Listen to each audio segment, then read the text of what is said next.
Bien-aimés, chers frères et sœurs en Christ à travers le monde, soyez les bienvenus sur cette antenne. Nous sommes dans la joie d'être de retour pour proclamer, comme on l'a toujours fait, la parole de Dieu, merveilleuse, inégalable, l'infinie grandeur de la parole de Dieu. Donc, soyez les bienvenus à ce grand jour de l'an de grâce 2016, plus précisément le samedi 18 juin de l'an de grâce 2016 pour poursuivre cette grande aventure que nous avons commencée il y a quelques semaines autour du livre aux Thessaloniciens, cette grande épître que l'apôtre Paul a écrite, inspirée par Dieu aux Thessaloniciens, qui contient des révélations extraordinaires, des exhortations, des encouragements, des admonitions, des commandements pour notre marche, comme nous sommes dans cette marche, engagés pour attendre le retour de notre Seigneur et Sauveur Jésus-Christ, vivant dans la sanctification sans laquelle personne ne verra le Seigneur. Donc mes frères, c'est une grande joie, c'est un plaisir d'être de retour sur Jésus-Christ TV pour ce thème. Nous nous excusons de cette heure de retard, mes frères, comme vous le savez, nous faisons avec les moyens que nous avons, que le Seigneur a rendu disponible, c'est lui qui pourvoit, nous le voulons le faire selon son bon plaisir. Donc mes frères, nous allons commencer avec un mot de prière et joignez-vous à nous mes frères sans plus tarder pour commencer cette émission. Je rappelle à mes sœurs bien-aimées de vous couvrir la tête sur la base de 1 Corinthiens chapitre 11, verset 4. C'est la volonté de Dieu que vous vous voilez la tête quand vous priez. Votre chevelure n'est pas votre voile. Contrairement à ce que votre pasteur peut vous dire, suivez non pas un homme, suivez non pas une théologie, mais suivez uniquement, seulement la parole de Dieu. Et pour ce qui est des hommes, c'est une insulte à Dieu, un outrage pour un homme de prier Dieu la tête couverte. Donc, décoiffez-vous, frères et sœurs, voilez-vous la tête et votre chevelure couverte, comme nous commençons cette émission par ce mot de prière. Parce que vous savez que tout ce que nous faisons, en pensée, en parole, en acte, nous faisons tout au nom de notre Seigneur et Sauveur Christ Jésus, en rendant par lui des actions de grâce à Dieu notre Père, qui est également son Père. Donc, c'est par Jésus-Christ que nous rendons grâce à Dieu pour tout ce que nous faisons, pour tout ce que nous accomplissons, que nous réalisons, que ce soit en pensée, en parole et en action. Donc, nous allons commencer par ce mot de prière, mes frères et sœurs. Prosternons-nous devant notre Dieu au nom de Jésus-Christ et rendons-lui grâce pour cette émission. Éternel Dieu Père, nous te rendons grâce, nous te remercions pour l'infinie grandeur de ton amour. Seigneur, merci encore pour ce grand jour où nous pouvons encore venir proclamer la grandeur de ta parole. Merci Père de ce que tu nous as conservé le souffle de vie. Père, des personnes ont perdu la vie en ce jour, d'autres sont malades. Mais Seigneur, si nous sommes en vie, nous ici au studio, et tes frères à travers le monde, nous reconnaissons que cela est une grâce, que cela n'est pas donné. Peut-être ceux qui nous ont précédés, qui sont endormis, étaient peut-être meilleurs que nous. Mais si tu nous as conservé le souffle de vie, Seigneur Dieu, nous reconnaissons par là que c'est une grâce. Merci donc pour cela, Père, au nom de Jésus-Christ. Et s'il y a un de tes élus à travers le monde qui est malade, et pendant que nous commençons cette mission, Seigneur, nous t'en supplions, et tends ta main sur lui, touche la partie qui est malade, guéris-le, Père, ou délivre-la de tout ce qui peut les perturber. Merci donc pour cette émission d'aujourd'hui. Merci pour toutes les connexions, toutes les installations. Seigneur, merci de ce que tu nous assistes afin que la connexion soit bonne. Merci pour Internet, pour le courant et tout ce qui contribue, même infiniment, à la bonne marche de cette émission. C'est au nom de Jésus-Christ que nous avons prié. Amen. Voilà, mes frères, nous allons donc commencer cette émission. C'est une grande joie de toujours venir proclamer la parole de Dieu.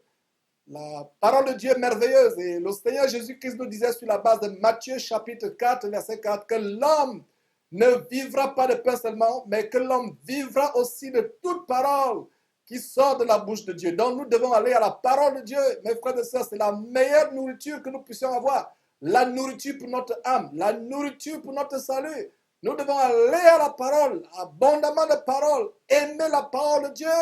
Et comme le roi David disait en Somme chapitre 119, d'ailleurs on a fait une émission sur ce Somme en particulier, Somme 119 au verset 105, la parole est une lampe à mes pieds, une lumière sur mon sentier. Sans la parole de Dieu, mes frères, dans ce monde, nous sommes dans les ténèbres. Et nous rendons grâce à Dieu pour cette merveilleuse parole que le Seigneur nous a donnée.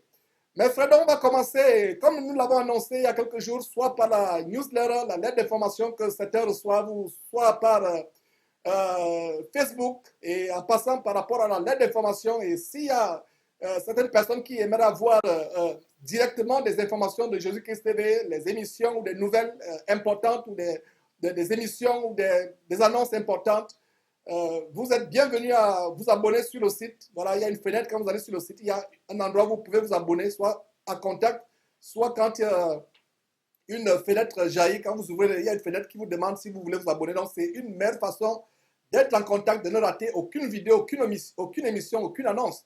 Et donc, mes frères, nous allons commencer cette émission. Et aujourd'hui, comme vous le savez, comme on a annoncé, nous sommes dans le livre de Paul aux Thessaloniciens. Le livre de Paul aux Thessaloniciens, l'épître que Paul, inspiré par le Seigneur, a écrite aux Thessaloniciens. Donc, nous allons commencer. Et la parole de Dieu est ce qui donne le standard. Quand on dit parole de Dieu, c'est la Bible. B-I-B-L-E, la Bible, la parole de Dieu. Ce n'est pas l'école de théologie qui donne le standard. Ce n'est pas votre dénomination qui donne le standard. Ce n'est pas la congrégation, la dénomination. Ce n'est pas le séminaire théologique. Ce n'est pas les livres que les hommes écrivent qui donnent le standard, mes frères et sœurs. C'est la Bible et rien que la Bible. Nous devons aller dans la parole de Dieu pour savoir quel est le standard que Christ a établi. Nous devons être les imitateurs des disciples au premier siècle, les apôtres comme Paul, Pierre, Jean et autres. Ils n'ont jamais changé ce que le Seigneur leur a donné de prêcher. Et aujourd'hui, les gens ont réinventé l'évangile. Les gens ont frelaté l'évangile, édulcoré l'évangile. Ils ont réinventé, innové. Ils sont forts quand ils prient pour dire que Jésus, tu es le même hier, aujourd'hui, éternellement. Quand ils veulent demander des choses au Seigneur, tu es le même aujourd'hui, éternellement. Mais quand il s'agit d'appliquer l'intégrité de la parole de Dieu, l'exactitude mathématique et la précision scientifique de l'évangile de Christ, qu'est-ce qu'ils font? Ils disent non, les temps ont changé. Changeons. Et voilà donc les descendants des constructeurs de la tour de Babel au temps de Nemrod. Voilà les descendants des bâtisseurs de la tour de Babel. Ils voulaient aller à Dieu par leur propre voie, par leur propre moyen. Et c'est aussi c'est aussi les descendants de ceux qui, au temps de Moïse et d'Aaron, quand Moïse est allé sur la montagne, le peuple s'étant lassé de l'absence de Moïse, a demandé à Aaron, ce Moïse, on ne sait pas ce qu'il en est advenu. Faisons-nous un veau d'or par lequel on pourra aller à Dieu. Et c'est la même chose qui se passe aujourd'hui. Il y a des nouvelles tours de Babel qui se construisent. Il y a de nouveaux veaux d'or qu'on établit. Parce que les gens délaissent l'exactitude de la parole de Dieu, la contournent pour se bâtir des théologies, pour se bâtir des doctrines qui n'ont rien à voir avec la parole de Dieu. Et aujourd'hui, alors que nous allons, par la grâce de Dieu, partager ensemble les révélations, recommandations, exhortations qui sont contenues dans le deuxième chapitre, la première épître aux Thessaloniciens, nous allons lancer un message à tous ces pasteurs qui font l'œuvre de Dieu frauduleusement. La parole de Dieu dit, maudit, maudit, maudit, maudit, maudit, maudit, et quiconque fait le travail de Dieu avec fraude, avec fraude. Alors, lisons d'ailleurs, voilà, il y a un bon verset qui introduit, je pense que c'est Jérémie, chapitre 48, verset 10, une bonne introduction qui dit quoi? Voilà, c'est sur votre écran. Et Louis II a traduit ainsi, maudit, maudit soit celui qui fera l'œuvre de l'Éternel négligemment avec négligence. Mais la traduction originale, que la Bible King James a reprise, parce que la Bible de King James vous dit quoi? Cursed be he that doeth the work of the Lord deceitfully, deceitfully. Donc, deceitfully signifie frauduleusement. Donc aujourd'hui, nous allons mettre en garde tous ceux qui font l'œuvre de Dieu frauduleusement, frauduleusement. Et toi, ma sœur, toi, mon frère, si tu as contribué, tu as aidé un pasteur à faire la fraude, tu as aidé un pasteur à vendre ses livres, tu as acheté ses livres, tu as donné l'argent pour qu'il construise des temples, Tu dois te repentir aujourd'hui. Je donne un message dur. Le message d'aujourd'hui, c'est un appel à la repentance à tous les pasteurs qui ont fait l'œuvre de Dieu avec fraude. C'est un message du Seigneur. C'est un message d'avertissement. Si vous avez escroqué les gens, repentez-vous. Repentez-vous, repentez-vous. S'il est possible, rendez ce que vous avez pris aux gens. Restituez ce que vous avez pris aux gens s'il est possible. Et si vous avez pris de l'argent pour construire le temple, aucun homme de Dieu dans l'église, depuis le jour de la Pentecôte, n'a construit un temple. Nous aurons une émission spéciale qui va exposer la nouvelle escroquerie des bâtisseurs du temple. Ils sont nombreux là-dehors. Nous allons exposer cela. Aucun disciple de Jésus-Christ n'a construit de temple. Allez construire vos temples avec vos propres moyens. C'est votre problème. Parce que le seul temple que nous devons construire, c'est le temple de notre corps. Donc, tous ceux qui ont escroqué, maudit, voilà la malédiction. Ce n'est pas Georges qui parle. Donc, lui, second parle de qui fait le travail de Dieu avec négligence. Mais la traduction originale, que la Bible anglaise King James, qui est le standard, la Bible anglaise King James, a repris avec fraude, avec fausseté.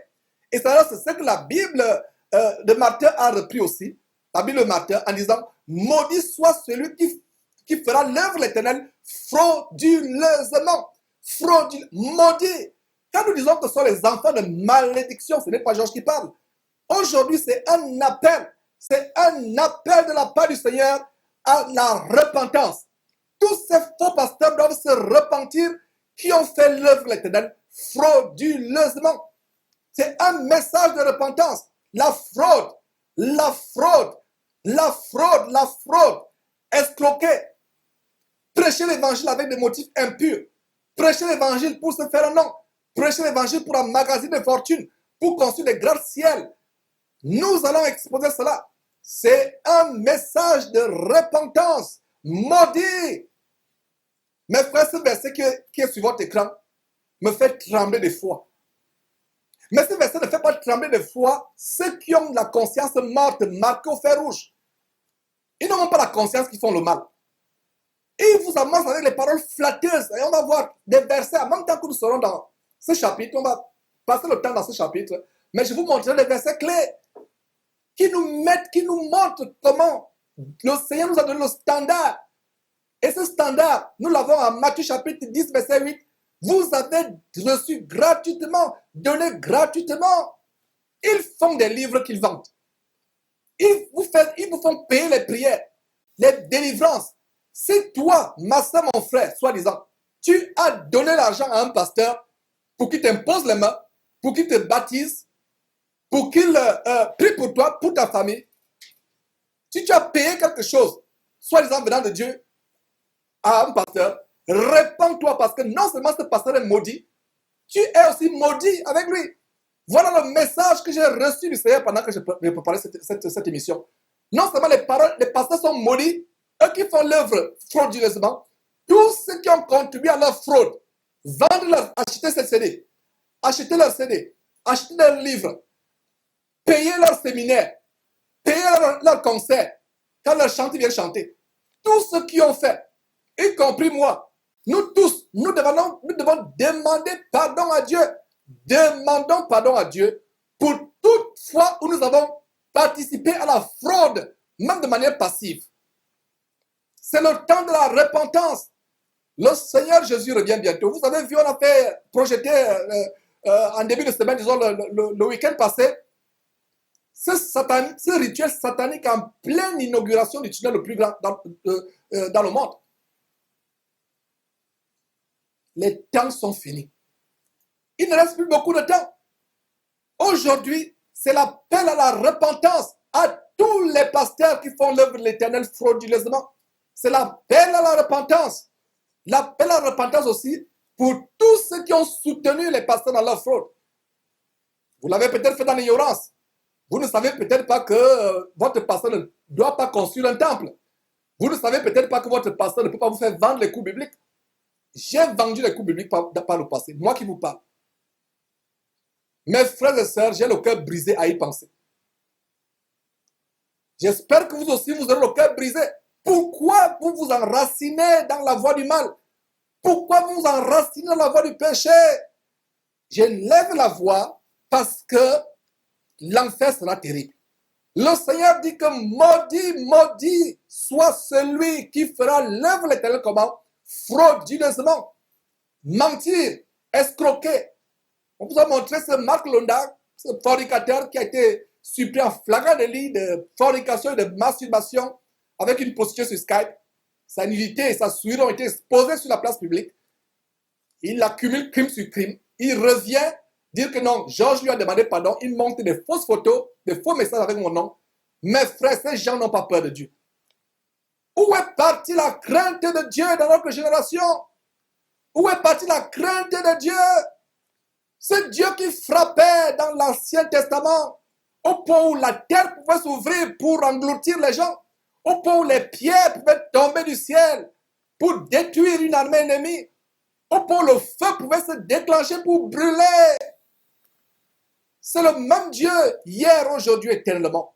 Il est question pour nous de nous repentir. Si quelqu'un a fait l'œuvre de l'Éternel frauduleusement avec des motifs de cupidité, a vendu l'évangile, a vendu les DVD, a vendu les CD. Le Seigneur a dit en Matthieu chapitre 10, verset 8, vous avez reçu gratuitement, vendez, non. Faites payer, non. Vous avez reçu gratuitement, donnez gratuitement, et c'est la même chose que reprend Proverbe chapitre 23, verset 23. Acquiert la vérité et ne la vend point. Acquiert la vérité et ne la vend point. Nous avons un seul exemple de quelqu'un qui a vendu la parole. Cet exemple, c'est qui? C'est Judas, J-U-D-A-S.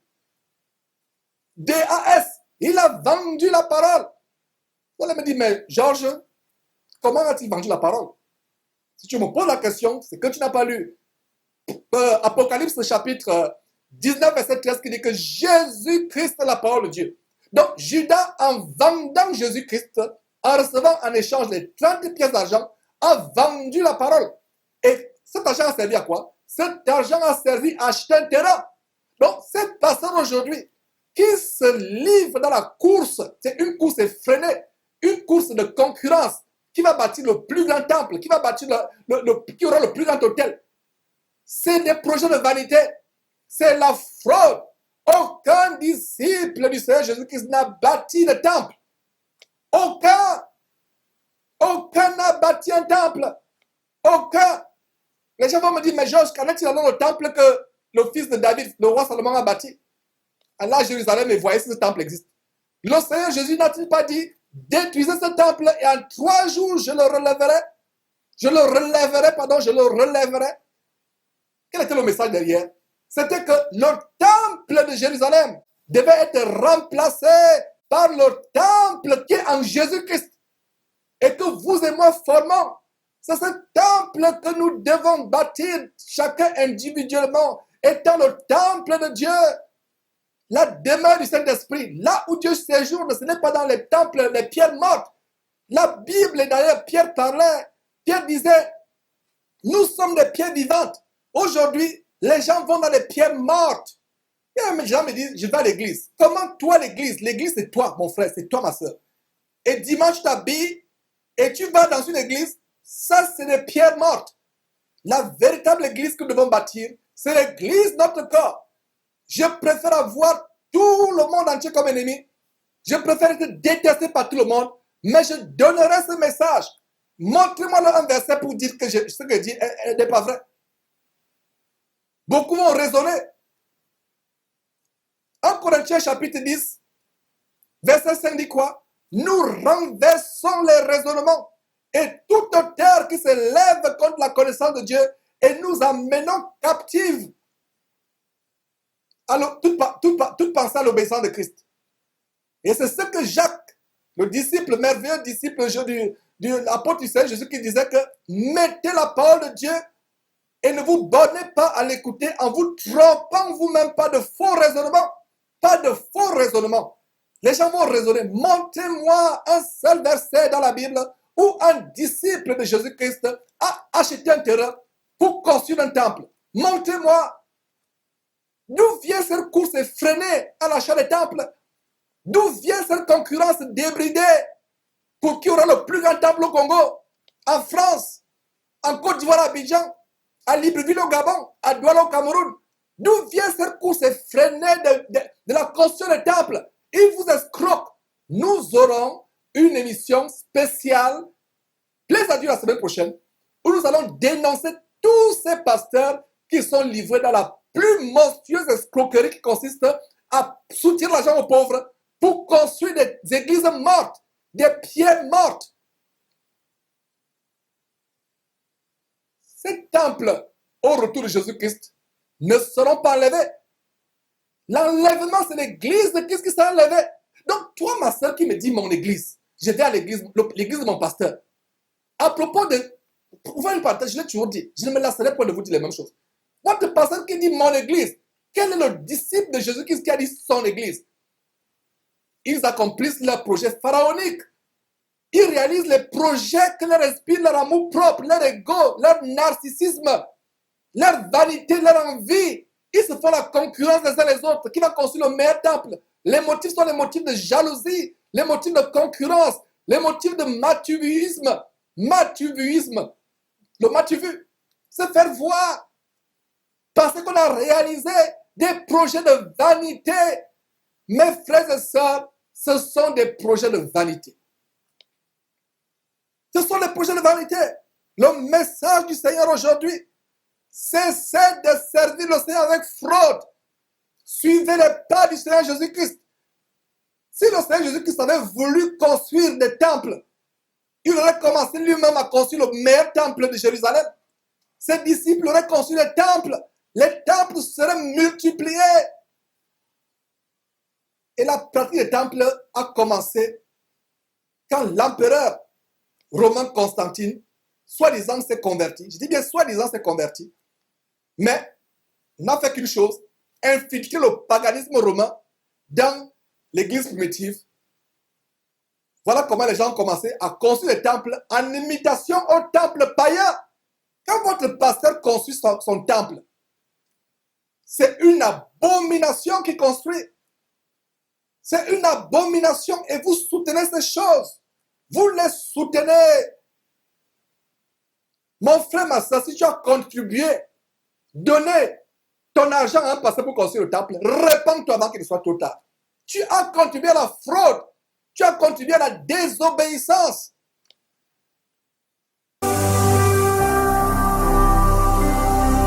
Jésus-Christ TV, vous connaîtrez la vérité et la vérité vous affranchira. Mes frères, nous devons dénoncer l'abomination qui a infiltré le corps de Christ avec toutes sortes de fraudes. Toutes sortes de fraudes. Alors, commençons notre chapitre et rappelons une dernière fois, on va d'ailleurs revenir sur ce verset encore et encore. Rappelons ce verset. Jérémie chapitre 48, verset 10. Maudit, maudit, mes frères, voulez-vous être sur la mission? Vous qui avez soutenu un pasteur, un apôtre d'évêque, dans sa fraude, dans son dérèglement, dans son désollement, repentez-vous, partez de l'en courant. L'enfer sera terrible. Qu'est-ce que vous voulez qu'on vous dise? Mes frères, dans son étude, s'il vous plaît, 1 Thessaloniciens chapitre 2, nous allons vraiment voir, on va voir cela. Et vous laissez sur votre livre ou bien ce sera projeté sur votre écran. Voilà. On va se concentrer sur le deuxième chapitre aujourd'hui, plaise à Dieu. Donc, nous sommes dans 1 Thessaloniciens chapitre 2, c'est la suite. Pour ceux qui ne le savent pas, nous avons commencé il y a quelques jours la série sur l'étude des deux épîtres que l'apôtre Paul a écrites aux Thessaloniciens. Donc, voilà, mes frères. Donc, je pense que du côté de la régie, notre page biblique bien positionnée. Donc, 1 Thessaloniciens chapitre 2, nous voyons ceci. L'apôtre Paul continue d'écrire. L'émission passée, on a vu le chapitre 1 qui nous a mené à être de véritables imitateurs du Seigneur Jésus-Christ. C'était le thème autour du chapitre 1. Maintenant, le thème autour du chapitre 2, c'est maudit est quiconque fait le travail du Seigneur, le travail de Dieu, frauduleusement, avec le motif impur. Nous devons faire le travail de Dieu de manière désintéressée, sans aucun motif de cupidité, sans aucun motif de lucre. Voilà, mes frères, c'est l'encouragement à revenir au standard de l'évangile de Christ, à ne pas suivre ce que la théologie vous dit, parce que quand ils vont dans l'école de théologie, on leur donne les cours de business plan, on leur donne les cours de marketing, on leur donne les cours de lancement de projet. Vous regardez comment le monde a édulcoré l'évangile de Christ. Beaucoup trouvent que c'est normal par l'école pastorale. Les écoles de théologie leur ont appris le business avec le nom de Jésus-Christ. Parce que quand vous allez dans les écoles pastorales, on vous enseigne toutes sortes de sujets. Il y a un pasteur qui, après avoir découvert les vérités, a déchiré le doctorat qu'il avait reçu pastoral. Son témoignage en disant que j'avais reçu sa thèse de doctorat, c'était sur le ministère de Paul. Et voilà son témoignage. Il dit, j'ai rédigé ma thèse de doctorat sur le ministère de Paul à ne pas fonder sur ce que Paul a écrit, mais c'est ce que les gens ont écrit pour faire sa thèse de doctorat. Quand il est venu véritablement à Christ selon son témoignage, je ne sais pas, bref, je vous donne tout simplement son témoignage. Il a déchiré son doctorat en théologie. Il a commencé à lire la Bible. Quelqu'un qui a eu un doctorat en théologie, Paul, le thème c'était sur Paul, mais il n'a rien lu sur Paul. Il a dévoré tous les ouvrages dans les meilleures bibliothèques du monde sur ce qu'il a écrit sur Paul. Il s'est rendu compte qu'il devait retourner la Bible et déchirer son doctorat. Parce que dans les écoles théologiques, on vous enseigne beaucoup de choses. La philosophie, l'ethnologie, la sociologie, la psychologie, les affaires. Parce qu'on vous enseigne qu'il y a aussi le volet à faire pour monter une église plus tard. Mes frères, j'ai la peine de dire ces choses. J'ai de la peine. Ne permettez à aucun homme de vous arracher votre salut. Retournez à la Bible. Posez-vous la question chaque fois que vous êtes devant une situation. Est-ce que Jésus-Christ l'a fait? Est-ce que l'apôtre Paul l'a fait? Mais est-ce que c'est compliqué? Ce que je suis en train de dire là, est-il compliqué? Est-ce compliqué? Vous voyez votre soi-disant pasteur qui fait des choses. Première question, est-ce que Jésus l'a fait? Est-ce que l'apôtre Paul l'a fait? Est-ce que Pierre l'a fait? Est-ce que le Seigneur Jésus-Christ l'a recommandé? Avant de prier pour vous, il faut payer. Jésus l'a-t-il fait? Vous écrivez des livres, vous les vendez. L'apôtre Paul a-t-il vendu ce qu'il a écrit aux Romains? On va me dire, mais Georges, la Bible que tu n'as pas achetée, insensé quand tu dis cela. Cette Bible que j'ai achetée, elle est vendue par qui? Par les marchands de la terre ou par ceux qui l'ont écrit, inspiré par l'Éternel Dieu, Moïse, Ésaïe, Jérémie, David, Salomon, Paul, Pierre, Jean, ont-ils vendu ce qu'ils ont écrit? Satan, qui est derrière, qui est marche, trafic, commerce sur cette terre, a pris la parole de Dieu en otage. Et vous avez raison en disant que la Bible, est-ce que la Bible est gratuite? Celle que tu n'as pas achetée? Mes frères et sœurs, aucun de ceux qui ont écrit la Bible a 66 livres, aucun de ceux qui ont écrit, inspirés par Dieu, les 66 livres, n'a vendu ce qu'il a écrit. D'où cela vient? Et quand nous dénonçons ces choses, les gens font des vidéos appelant à la repentance. Je vais me repentir pour dire la vérité. Je vais me repentir pour proclamer l'évangile de Christ. Devrais-je me repentir parce que je vous dis de retourner à ce que Jésus nous a montré? Je vais me repentir parce que je ramène les gens au rail de l'évangile. Ce cantique qui dit suivant le maître toujours pas à pas, suivant Jésus-Christ pas à pas, en étant ses parfaits imitateurs. Allez suivre encore cette émission sur la première partie, 1 Timothée chapitre 1. Suivant le Seigneur Jésus-Christ pas à pas, pas à pas. D'ailleurs, c'était même une émission spéciale. Après, on a fait 1 Timothée chapitre 1, mais il y a une émission spéciale où le thème c'était quoi? Imiter Jésus-Christ, rien que Jésus-Christ, et seulement Jésus-Christ. jeune pasteur, n'imite pas un pasteur qui a fait fortune au Nigeria, qui a construit un temple et tu l'envies et c'est lui que tu vas imiter. N'imitez pas de tels hommes. Ils vous entrent dans l'enfer, ils remplissent vos cœurs avec la cupidité, la convoitise, l'envie, la jalousie, la rivalité, la concurrence. Ils vous entrent dans l'enfer. Jeune pasteur, peut-être tu as bien commencé, peut-être tu es sérieux. Suis le Seigneur Jésus-Christ. Ouvre ta Bible. Suis ce que le Seigneur Jésus-Christ a fait. Suis ce que l'apôtre Paul a fait. Suis ce que Pierre a fait. D'où vient cet évangile qui tourne autour de l'argent, dîme du vendredi, dîme du mercredi, dîme du dimanche, dîme de la naissance, dîme de la mort, dîme de l'anniversaire, dîme du mariage, dîme des funérailles, toutes sortes de dîmes. Dîme d'un nouveau boulot, dîme d'un voyage en Europe, dîme d'obtention de visa, toutes sortes de dîmes. D'où vient cela, mes frères et sœurs? Nous avons dénoncé ces choses. Maudit, quiconque fera le travail de Dieu frauduleusement, il est sous la malédiction. C'est pour ça que la Bible dit que ce sont des enfants de quoi? De malédiction. L'obscurité, les ténèbres leur est réservée parce qu'ils trafiquent au moyen des paroles trompeuses, faisant bonne chère avec des personnes qui viennent à peine d'échapper à la corruption, à la souillure de ce monde. Mes frères, marquons une petite pause avant de continuer et de commencer avec le chapitre 2, verset 1.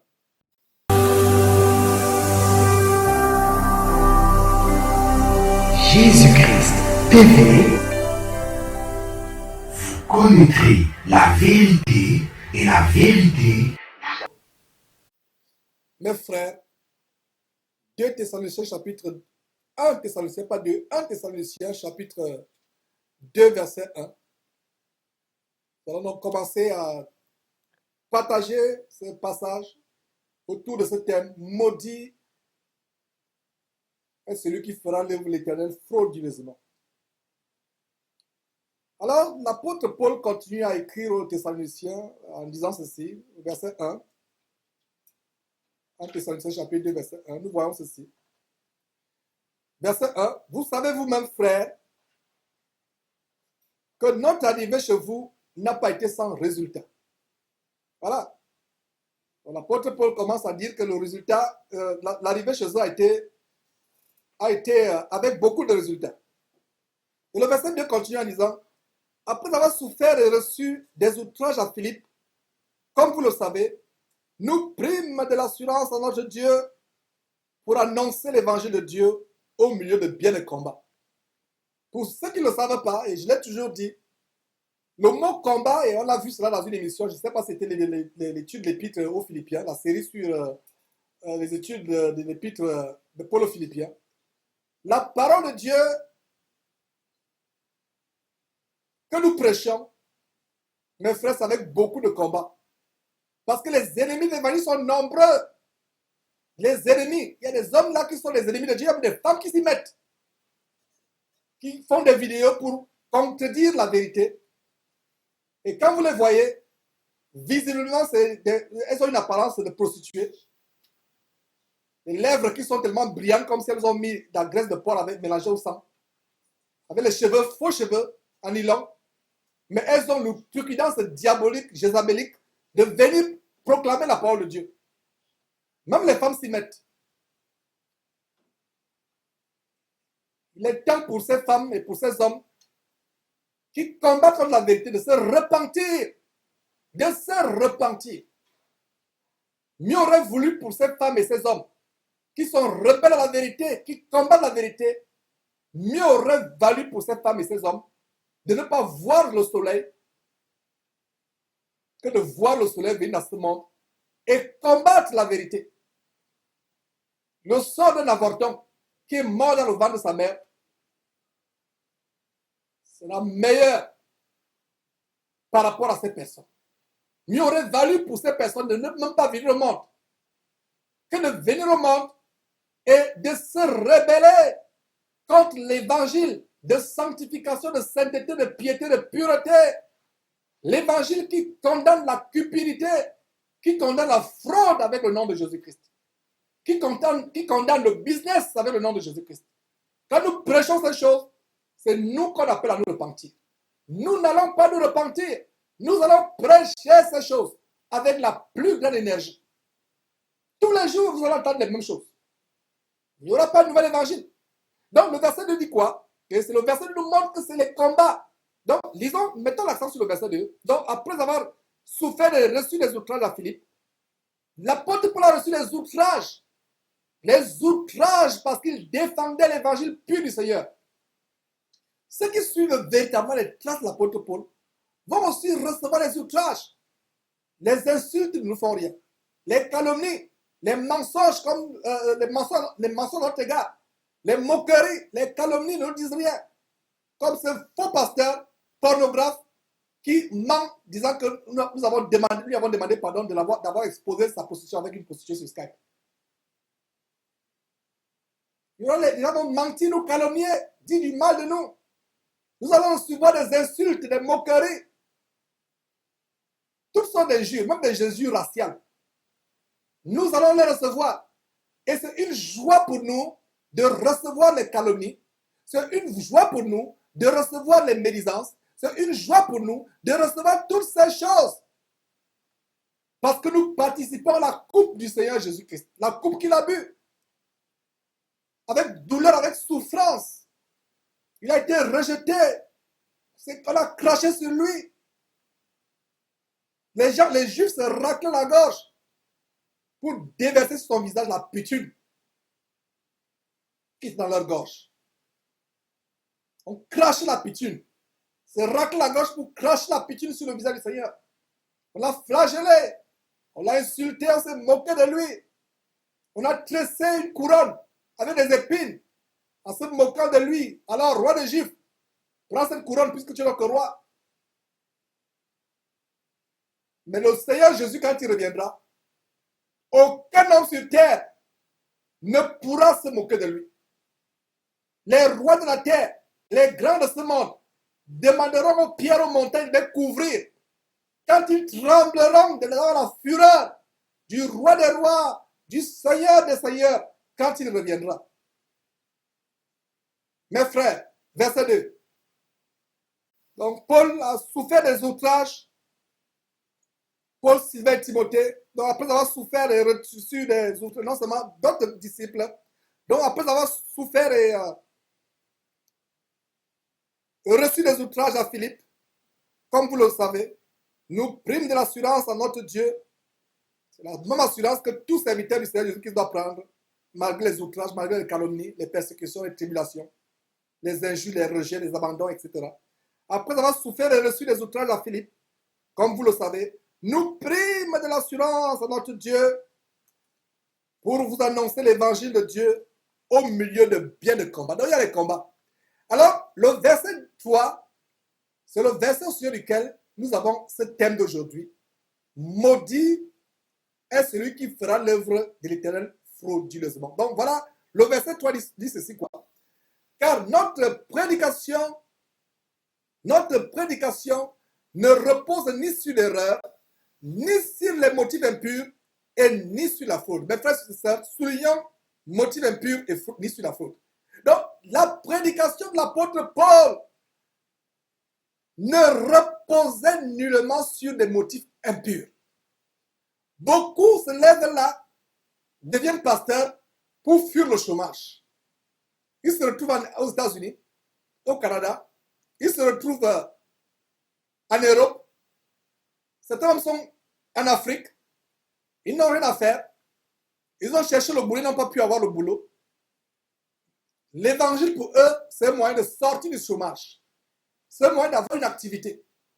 C'est un moyen d'avoir les faveurs de l'administration, les tâches administratives qui sont liées au statut d'église, entre guillemets, qui sont des camps de concentration sans l'attente maintenant à faire. Donc, parce qu'il semble que, pas qu'il semble, c'est une réalité qu'aux États-Unis, en Europe, en Occident, pasteur, vous avez soi-disant une église humaine, pas une église biblique, qui consiste en 2 ou 3 qui se réunissent au nom de Jésus-Christ. Donc, quand vous avez dans certains pays une église, vous avez des avantages douaniers, vous avez des avantages fiscaux, Vous avez même des subventions que le gouvernement peut donner aux églises. Donc, beaucoup de personnes aujourd'hui deviennent hommes de Dieu, entre guillemets, ministres de Christ, entre guillemets, parce que le cœur est rempli de cupidité. Et toi qui m'écoutes, soi-disant Dieu, tu sais les motifs par lesquels tu es devenu prédicateur de l'évangile. Ta conscience, à moins que ta conscience soit morte, à moins que ta conscience soit anesthésiée par les voluptés et les richesses de ce monde. J'espère que tu as conscience. La Bible dit quoi ici? Car notre prédication ne repose ni sur l'erreur, ni sur les motifs impurs, ni sur la fraude. Voilà donc pourquoi on a vu ce grand verset de Jérémie chapitre 48, verset 10 qui dit « Maudit est quiconque fait le travail du Seigneur, le travail de Dieu, avec fraude, avec les motifs d'escroquerie, avec les motifs de banditisme spirituel, banditisme évangélique. Escroquer, vendre l'évangile, s'enrichir. » Verset 3 nouveau. Car notre prédication ne repose. Voilà comment l'apôtre Paul prêchait. Exemple, suivez-vous. Qui est votre maître? Votre maître est-il le maître de l'apôtre Paul, le Seigneur Jésus, le Fils de Dieu, ou votre maître est Maman? Si vous faites l'évangile avec fraude, vous devenez prédicateur pour vendre l'évangile, vendre des prières, vendre les délivrances, escroquer les gens. C'est la preuve que vous n'êtes pas un disciple du Seigneur Jésus-Christ. Vous avez notre disciple, c'est Maman. La divinité satanique qui est derrière tout ce qui est agent sur terre. Voilà. Le verset 4 dit, et d'ailleurs, il y a une parenthèse, mes frères, il y a tellement de versets. Alors, dans 2 Pierre, chapitre 2, il y a tellement de versets. Alors, 2 Pierre, on va voir 3 versets successivement. 2 Pierre, chapitre 2, on va voir verset 1, verset 2, verset 3. Il a dit quoi? Sur votre écran. Mes frères, la parole de Dieu que nous devons suivre et non la parole. Voilà, des hommes. Dans le verset dit quoi? Il y a eu, sur votre écran, mes frères, il y a eu parmi le peuple de faux prophètes. Et il y aura parmi vous de faux docteurs qui introduiront des sectes pernicieuses et qui, reniant le maître qui les a rachetés, attireront sur une ruine soudaine. Voilà comment une ruine soudaine, c'est comme une malédiction. La ruine soudaine. Allez voir encore l'émission sur Miles Monroe. Les leçons sur sa mort. Le crash dans son avion privé qu'il a acheté avec l'argent d'escroquerie. Pendant des années, il a passé le temps à troquer les foules à travers le monde avec l'évangile, vendant les livres, vendant les séminaires. Il s'est acheté un avion. Et il est mort dans cet avion alors qu'il était en route pour une autre escroquerie dans les Bahamas. Il était en route pour un séminaire où l'entrée était payante, $375 par personne. Le salaire annuel de certaines personnes en Afrique. Le salaire annuel de certaines personnes en Afrique. Et il est mort, il était en route à suivre des leçons sur la mort, des leçons à tirer sur la mort tragique de Miles Monroe, le Bahamien, dans son avion. Mes frères et sœurs. Donc, le verset 1 dit quoi? C'est une prophétie. Il y a eu le peuple de faux prophètes. Sur votre écran, s'il vous plaît. Il y a eu parmi le peuple de faux prophètes et il y aura, ça ne finira pas. C'est une prophétie. En fait, ces faux prophètes sont l'accomplissement de ces prophéties. Ces faux prophètes sont l'accomplissement de ces prophéties. Il y a eu parmi le peuple de faux prophètes et il y aura de même parmi vous des faux docteurs qui feront quoi à l'écran? Ils introduiront des sectes pernicieuses et qui renient le maître. Donc, quand tu vends l'évangile, tu renies le maître Jésus-Christ. En fait, tu montres que tu es notre maître. Verset 1. Reniant le maître qui les a rachetés, attireront une quoi? Une ruine soudaine. C'est pour ça que Jérémie chapitre 48, verset 10 dit, maudit est quiconque fait le travail de Dieu. Pierre revient sur la même lancée en disant que ils attireront sur une ruine soudaine. Le verset 2. Mes frères et sœurs, le verset nous dit, plusieurs suivront dans leur dissolution. Plusieurs, le verset nous dit, plusieurs les suivront dans leur dissolution et la vérité sera calomniée. C'est pour ça que j'ai dit en début de message que si toi, mon frère, toi, ma soeur, tu as contribué à la fraude de la... Comment as-tu contribué? En achetant ces livres, en achetant ces CD, en payant l'entrée à leur séminaire, en payant l'entrée à leur concert de gospel, etc. Gospel. On verra plus tard, plus tard, plaise à Dieu pour tout ça. Tu as contribué en cotisant pour la chair de leur position infâme. En ce moment, comme Kazarama, tu as contribué à leur projet pharaonique de construction des temples gigantesques. Tu as contribué à la... C'est pour ça que le verset te dit quoi? Plusieurs ne sont dans quoi? Dans leur dissolution. Et la voix de la vérité sera comment? Calomniée à cause d'eux. Je me rappelle ce voyage que j'ai effectué en France dans l'avion. J'en ai parlé, j'en parle encore. J'ai été comme, dans cet avion comme compagnon de voyage en quittant Houston pour visiter à quelques frères et sœurs. Un Syrien,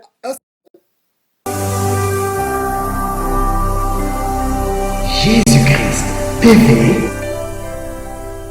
vous connaîtrez la vérité et la vérité vous affranchira. Voilà mes frères. Donc ce Syrien, quand il disait qu'il y a eu match nul, en fait il n'y a pas eu match nul, j'ai gagné parce que je lui ai montré un nouveau visage des chrétiens qui n'avaient pas. Lui pensait que les chrétiens c'est les prostituées, les ivrognes, les femmes qui s'habillent comme les prostituées, les gens qui passent le temps à se saouler avec l'alcool, qui sont dans les boîtes de nuit, dans les bars. Je lui ai dit que tous ces gens ne sont pas les disciples de Jésus-Christ.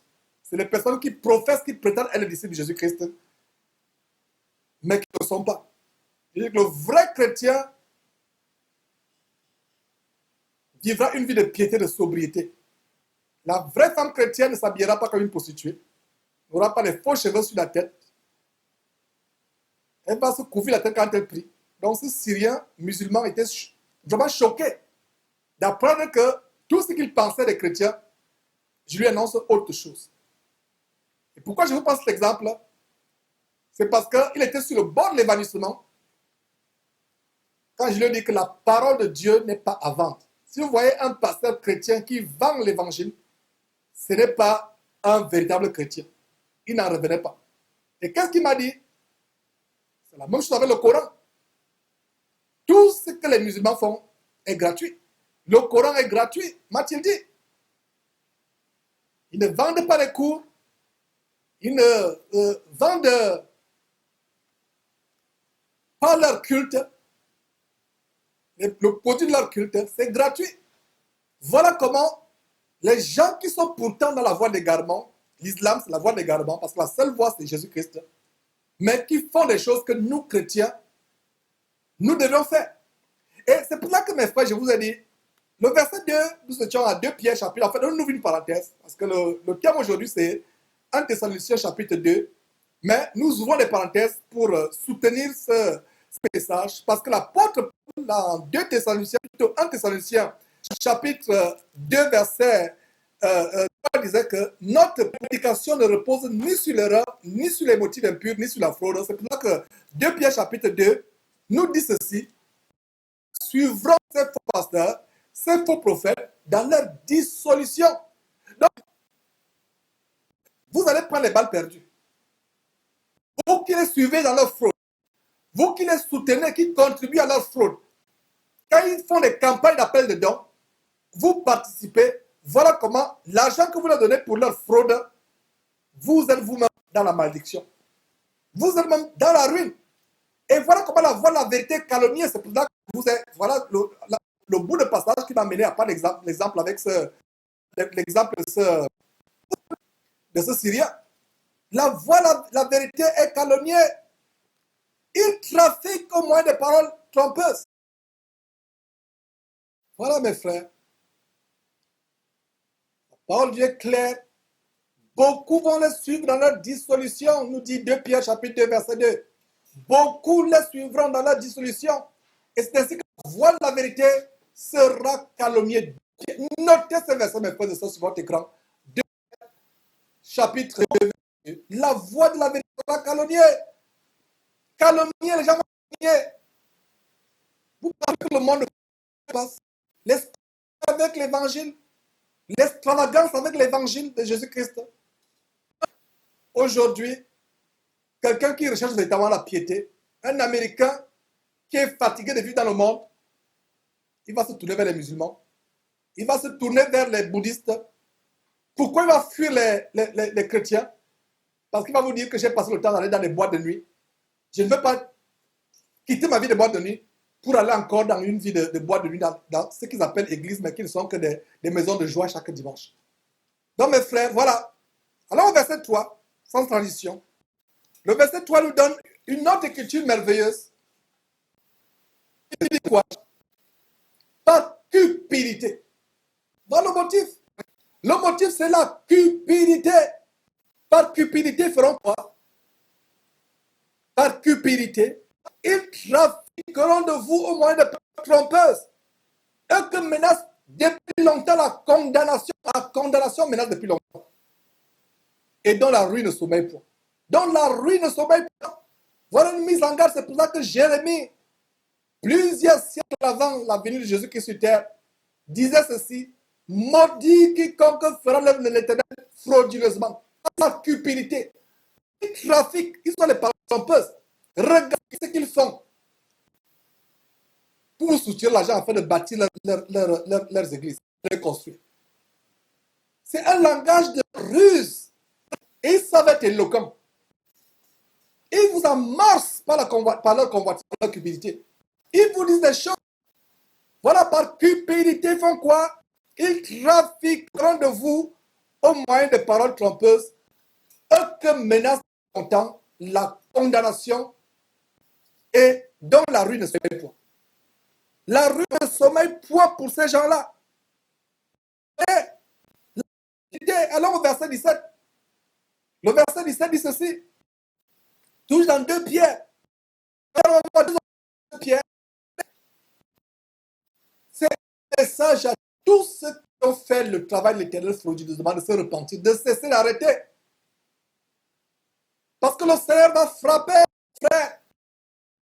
La Bible dit que le sommeil, la ruine ne point. Grand temps pour repentir. Il est grand temps. 2 Pierre chapitre 17 et 18. Continue à mettre donner ces mises en garde.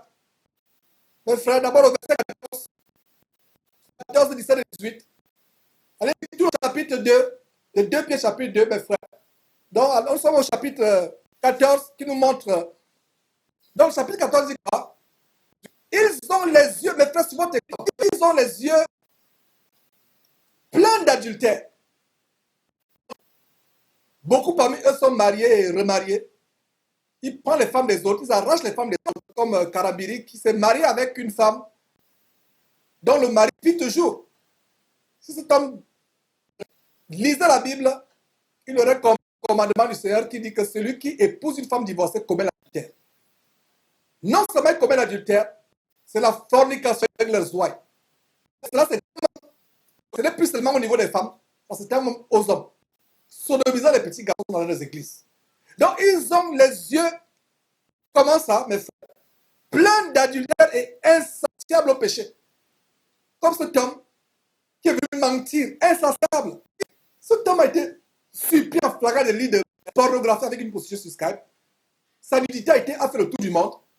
Mais il est tellement insatiable de péché qu'il vient encore dire non, Georges, il vient mentir, soit disant que Georges, après m'avoir dénoncé, m'a demandé pardon et a demandé pardon à la communauté congolaise. Le mari 100 jours. Insatiable de péché, multipliant péché après péché, abomination après abomination. Ils ont les yeux pleins d'adultère et insatiables de péché. Ils amorcent comment? Ils amorcent les âmes mal affermies.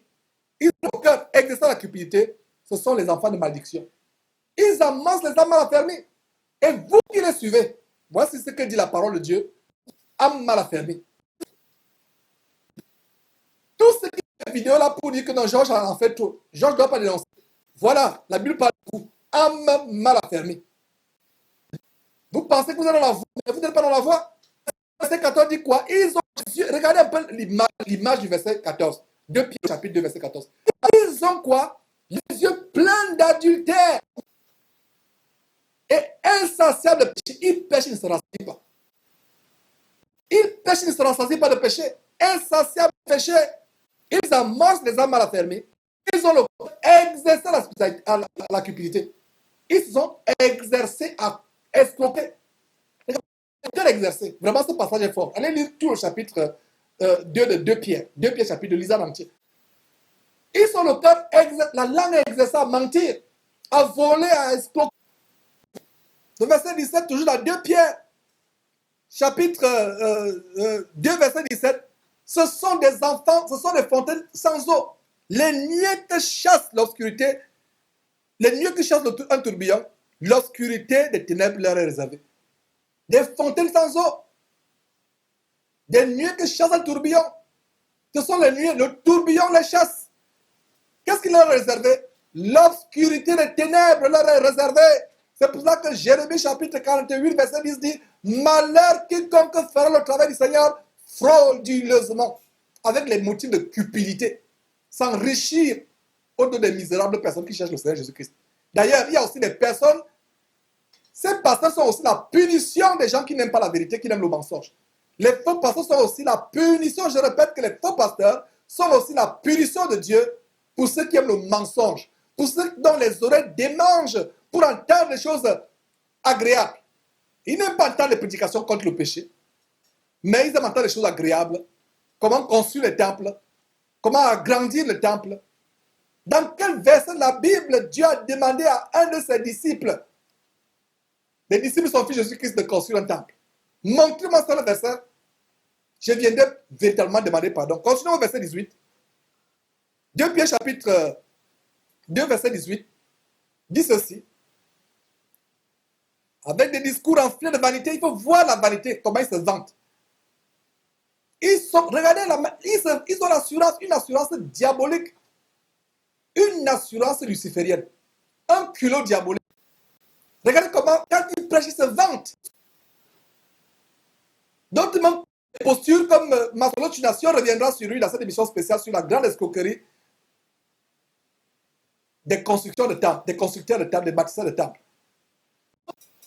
Quand ils prennent les pauses dans leur vidéo, la manière par laquelle ils prient, la tête toujours élevée, même comme s'ils avaient une sur la piété, et à la parole de piété. Vous montrez qu'ils ont une relation particulière avec Dieu, même la façon par les pochettes de leurs livres, leurs CD. La tête élevée, toujours la tête élevée, comme s'ils avaient une attitude, une relation personnelle avec Dieu. Voilà, il y a juste sur votre écran, continue. Pas juste, c'était 1 Pierre chapitre, revenons pas à 1 Pierre chapitre 2, verset 8. Mes frères, 1 Pierre chapitre 2, verset 8 dit quoi?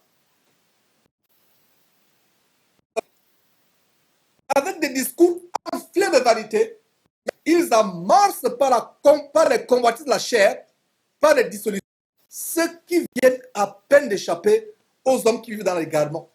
Ceux qui viennent à peine d'échapper, mes frères. On en jute. On va voir tous ces versets. Mais nous sommes aussi, vous énumérez. Voilà qui appuie Jérémie chapitre 48, verset 10, à savoir que malheur à quiconque fait le travail de l'Éternel frauduleusement. Donc, Juge chapitre 1, verset 7 dit, ce sont des gens qui murmurent, qui se plaignent de leur sort, qui marchent selon leur convoitise, qui ont la bouche des paroles hautaines et qui admirent les personnes par motif de terrain. Ces personnes seront avec les hommes d'affaires. Ces personnes seront avec les ministres, les présidents, les gens élevés en dignité. Pour pouvoir dire quelque chose. C'est comme Elimas, Bar Jésus le sorcier, le magicien, que Dieu par l'intermédiaire pour la frapper d'aveuglement pendant 3 jours, qui voulait détourner un homme élevé en dignité, le proconsul Sergius, il voulait le détourner la foi, alors que Sergius voulait écouter la parole de Paul. Quand Jésus l'a détourné, les gens recherchent toujours l'entourage des présidents, des hommes d'affaires, des personnes élevées en dignité. Montrez-moi un seul disciple de Jésus-Christ qui a convoité, qui a recherché être avec les gens élevés de ce monde. Ce sont les gens élevés dans ce monde de ténèbres qui persécutent les vrais chrétiens. Mais ces faux pasteurs, le même maître, s'en tiche. Ils vont se vanter que tel président a fait son avion privé pour moi. J'ai dîné hier avec tel président. J'ai dîné hier avec le plus grand homme d'affaires de tel pays. Voilà. Ils admirent les personnes par motif d'intérêt. Que vous alliez en enfer ou pas, ce n'est pas leur problème. Vous êtes un morceau de manioc pour eux. Vous êtes un morceau, un beignet, une baguette. Vous parlez aux frères français. Comme la plupart sont africains, ils comprennent pourquoi ils disent chikwan. Vous êtes du foufou pour eux. Vous êtes du foufou manioc pour eux. Foufou manioc. Voilà ce que vous êtes pour eux. Que vous allez en enfer ou pas, ce n'est pas leur problème. Vous êtes un morceau de pain. La Bible dit que l'obscurité des ténèbres, ils trafiquent de vous au moyen de paroles trompeuses. Continuez à voir ces versets, mes frères. Nous vous rappelons ces versets pour que vous compreniez que la parole de Dieu montre le standard. Alors dans Romains, mes frères, plutôt 1 Timothée. 1 Timothée, même un singe, même un serpent a du bon sens plus que eux. Ils sont corrompus d'entendement. La conscience morte, marquée au fer rouge. Des vaines discussions d'hommes corrompus d'entendement, privés de la vérité et croyant que la piété est une source de gain. La piété, c'est la relation que nous avons à Dieu, la relation que nous avons avec Dieu avec Jésus. Pour eux, c'est une source de gain. C'est une source de gain, la piété. La piété n'a jamais été une source de gain pour qui que ce soit. C'est pour ça que quand l'apôtre Paul écrit à Timothée, donne les critères pour être un évêque. Un des critères, quand vous lisez 1 Timothée chapitre 2, un des critères, c'est quoi? Qu'il soit désintéressé. Ne devienne pas évêque à cause des motifs de cupidité pour avoir la gloire du monde. Et c'est la même chose que Paul reprend en écrivant à Tite. Toute la Bible nous montre le standard pour servir Jésus-Christ. Il ne faut pas de fraude, de cupidité, vouloir s'enrichir avec l'évangile de Jésus-Christ. Il est temps pour vous de vous repentir. Mes frères,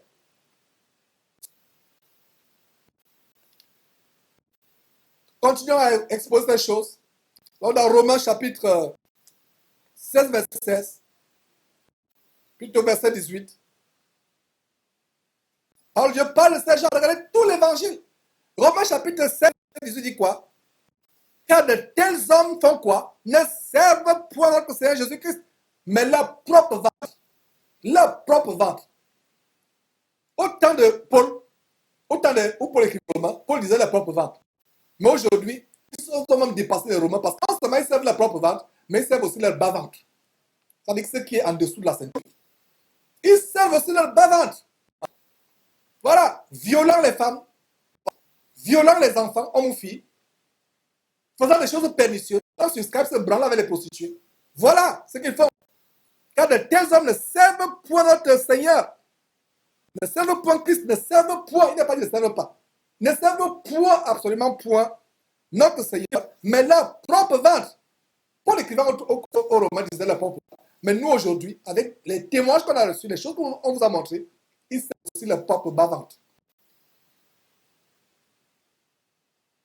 Donc pour délivrer une femme soi-disant, il faut d'abord que la femme se déshabille, qu'il prenne de l'huile, qu'il masse d'abord la femme, et ça doit finir par, vous-même vous savez, complétez vous-même par où ça finit. D'autres même disent, pour que, comme tu es stérile, il faut que d'abord l'onction qui va sortir de mon bas-ventre entre en toi pour que on détruise, on change la réalité. Voilà comment ils font ce qu'ils font. C'est terrible. Il y a tellement de choses qu'on ne peut pas, des sens, on ne peut pas vous montrer. Il y a des vidéos où vous voyez, on attrape un passage en flamme, une caméra l'a filmé, en train de forniquer avec une soi-disant prier, mais il prie, les deux sont nus, en train de faire la délivrance sur la femme, allongé sur la femme. Mieux sur une femme, il fait la délivrance. On l'attrape et il dit non, j'étais en train de faire la délivrance, je lui donne une onction spéciale. Verset de Romains chapitre 16, verset 18. Ce sont les hommes, de tels hommes ne servent point notre Seigneur, mais leur propre ventre et pas des paroles de Regardez, depuis la plupart des versets qui circulent là sur votre écran, leur langue est exercée à la flatterie, à la tromperie, des choses agréables. C'est des bons parleurs. Ils ne sont pas comme nous qui avons une langue difficile. Ils ont une langue exercée à corrompre. Ce sont les fémaniens. C'est la fémania spirituelle, c'est les escrocs. Bons parleurs. Ça ne date pas d'aujourd'hui. Car ce sont de tels hommes ne servent point Christ notre Seigneur, mais leur propre ventre. Et j'ajouterai, je ne suis pas en train d'ajouter la parole de Dieu. Parce que les gens disent, Georges, la Bible ne parle pas de bavard. Mais je suis en train de vous montrer ce qui se passe. Aujourd'hui, ils ont dépassé les Romains. Non seulement c'est pour leur ventre qu'ils prêchent, ils prêchent aussi pour leur bavard. Et pas des paroles douces et flatteuses, mielleuses, ils séduisent les cœurs des simples. Quand vous entendez parler, vous avez l'impression qu'il y a d'autres qui vous prêchent même là, ils prêchent contre le péché. Mais plus tard, il va commencer à vous demander l'argent pour construire les temples. Ah non, tel n'est pas. Ah non, ma soeur, il prêche contre le péché. Il prêche contre le péché. Mais plus tard, une série de vidéos sur Internet où il demande l'argent pour construire un temple de millions. Nous allons revenir sur la nouvelle escroquerie des vendeurs des constructions de temples. Et il y a l'apparence de piété quand vous le voyez allongé vers le ciel, comme si c'était dans le ciel quand il prie. Mais des véritables escrocs évangéliques, des évangéliques, comme Marcelo Chinassi, et ils sont nombreux, il n'est pas seul. On va faire une émission de Dieu dans une semaine. On va mettre à nu la grande escroquerie des bâtisseurs, des constructeurs de temples. $1 million pour construire un temple dans les sous-quartiers de Kinshasa. 1 million. Et voilà les hommes mal affermis qui contribuent. S'ils lisaient la Bible, ils devaient sortir de l'encourant, fermer la bouche avec Satan. Il dit que aucun disciple de Jésus qui a construit un temple.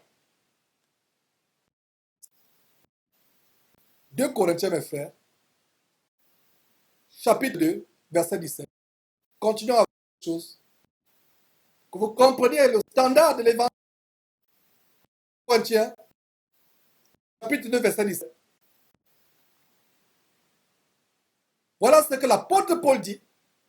Nous ouvrons une parenthèse. En fait, nous sommes en train d'étudier le deuxième chapitre, 1 Thessaloniciens chapitre 2, c'est le sujet d'aujourd'hui. Mais nous ouvrons une parenthèse parce que le verset 3 de 1 Thessaloniciens chapitre 2 nous a dit notre prédication ne repose ni sur l'erreur, ni sur les motifs impurs, ni sur la fraude. Donc voilà pourquoi nous ouvrons une parenthèse, pour voir comment presque tout le Nouveau Testament met en garde contre ceux qui trafiquent avec l'évangile, avec le nom de Jésus-Christ. Les descendants de Judas. La seule personne qui s'imite, c'est Judas. Qui a escroqué le peuple pour construire un terrain? Qui a vendu la parole pour construire un terrain? C'est Judas qui a vendu Jésus-Christ, qui est la parole selon Apocalypse chapitre 19, verset 13. Et l'argent de Judas, quand il a réalisé que ce qu'il avait fait était mauvais, mais il était tard, l'argent, les 30 pièces d'argent qu'on a donné à Judas, ont servi à acheter un terrain. Voilà les descendants de Judas. Ils ne sont pas les descendants de Paul, Pierre et autres. Quand il dit descendants, ça veut dire qu'ils ne suivent pas la voie de Paul, Pierre et autres. Ils ne suivent pas la voie de Jésus-Christ. Ils suivent la voie de Judas. Et vous les suivez, vous aussi. Repentez-vous de les avoir suivis. Repentez-vous d'avoir cotisé, d'avoir participé à un appel de fonds d'enseignement.com, de Casarema, de toute chaîne abominable, de tout pasteur. Repentez-vous. Sinon, la malédiction qui est sur eux sera sur vous et sur vos enfants de génération en génération. Repentez-vous. Ce n'est pas Georges qui parle. Si vous lisez votre Bible, vous comprenez que ce n'est pas Georges qui parle. Repentez-vous donc. 2 Corinthiens chapitre 2, verset 17. Nous dit ceci. Car nous ne falsifions point la parole de Dieu, comme font plusieurs. Beaucoup falsifient la parole de Dieu, nous ne le faisons pas. Nous ne falsifions pas la parole de Dieu comme font plusieurs. Mais quoi? Mais c'est avec sincérité. Mais c'est la part de Dieu que nous parlons en Christ devant Dieu. C'est avec sincérité, on ne falsifie pas la parole. On n'a pas de motifs impurs. Mes frères, nous n'avons pas de motifs impurs. Mes frères, on a voilà, Philippiens chapitre 3, verset 19 nous montre quelle sera leur fin. Je pense que le dernier verset qu'on va voir, Philippiens, leur fin sera quoi? Leur fin sera la perdition. Ils ont pour Dieu leur ventre. Voilà. Voilà. C'est la même chose pour l'écrivain aux Romains. En Romains chapitre 16, verset 18, ces gens ne savent point le Seigneur, qu'ils notre Seigneur, mais servent leur ventre. C'est que Paul redit encore bien, leur la perdition, ils ont pour Dieu leur ventre. Ils ne pensent qu'aux choses de la terre. Voilà. Ils mettent leur gloire dans ce qui fait leur honte. Honte à ces faux pasteurs. N'avez-vous pas honte? Vous devez avoir honte. Ils mettent leur gloire. Les nuits de gloire. Regardez nos affiches. On a dénoncé une affiche. On va revenir à l'émission sur les constructions de temple. On a fait une affiche où Castanou se retrouve sur une affiche avec Marcelo Tunassi, avec d'autres personnes. Voilà le verset sur votre écran dit quoi? Ils mettent leur gloire dans ce qui fait leur honte. Ces affiches parlent de nuit de gloire. Comment peuvent-ils mettre leur gloire dans ce qui doit faire leur honte? Moi, j'ai honte à leur place. Vous escroquez les gens pour faire ce qui est contre la parole de Dieu, pour construire des temples. Les temples de franc-maçonnerie. On reviendra. Vraiment, soyez prêts pour cette émission. On va vous démontrer ce qui est derrière et bien. On va vous démontrer que c'est la franc-maçonnerie. Regardez les affiches. Nuit de gloire. Gloire, gloire. Quelle gloire? Le verset 3, chapitre 3, verset 19. Philippiens chapitre 3, verset 19 dit quoi? Leur fin sera la perdition. Ils ont pour Dieu leur ventre. Leur Dieu n'est pas le Père de notre Seigneur Jésus-Christ. Leur Dieu, c'est leur ventre.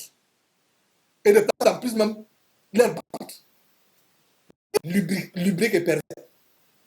Ils mettent leur gloire dans ce qui fait leur honte. Leur gloire. Ils sont glorieux. Ils font des nuits de gloire, des séminaires de gloire, des croisades de gloire. Mais leur gloire, c'est dans ce qui fait honte à la personne. Comment ils peuvent se regarder dans un miroir? Et le verset en disant, ils ne pensent qu'aux choses de la terre. Voilà. Il y a de nouveau sous le soleil. Autant de Paul, autant où Paul écrivait aux Philippiens, l'évangile du royaume maintenant existait déjà. L'évangile des choses de la terre. Sur l'inauguration du tunnel, du plus grand tunnel du monde qui s'est passé, le tunnel de base du Saint-Gothard en Suisse. Ce documentaire que nous avons montré, toute la symbolique luciférienne, maçonnique, satanique derrière. Et un passage va vous amener à penser aux choses là. Cette terre qui sera détruite, cette terre pourrie, cette terre qui est sous la domination de Satan, nous amenons à penser aux choses du ciel. Et là, c'est ce que Jésus-Christ a dit dans Matthieu chapitre 6, verset. Matthieu chapitre 6, disait à partir du verset 19. Ne vous amassez les os sur la terre, la terre où la rouille détruise, où les voleurs ne percent et ne dérobent. Mais pour des trésors dans le ciel, où la terre et la rouille ne détruisent, ne percent, ne détruisent et où les voleurs ne percent et ne dérobent. Car là où est ton cœur, là se trouve ton trésor. Notre trésor, c'est les choses du ciel, les choses spirituelles, et non sur les choses de la terre. C'est pour ça que Philippiens chapitre 3, verset 10, qui ne pense qu'aux choses de la terre. L'évangile du royaume maintenant. Régnez, être roi sur terre. L'évangile du royaume maintenant. Laissez ces gens vous amener en enfer. Vous allez regretter un jour ce que j'ai en train de vous dire. Vous allez regretter. Je vous prête l'évangile vrai. Tous ces versets qui suivent, vous pensez que c'est ça qu'on vous donne ces versets? C'est vous montrer que tout le discours que votre frère, le serviteur du Seigneur que je suis derrière cette trompette, tout ce que je dis, voilà. Je n'invente rien. Tous ces versets,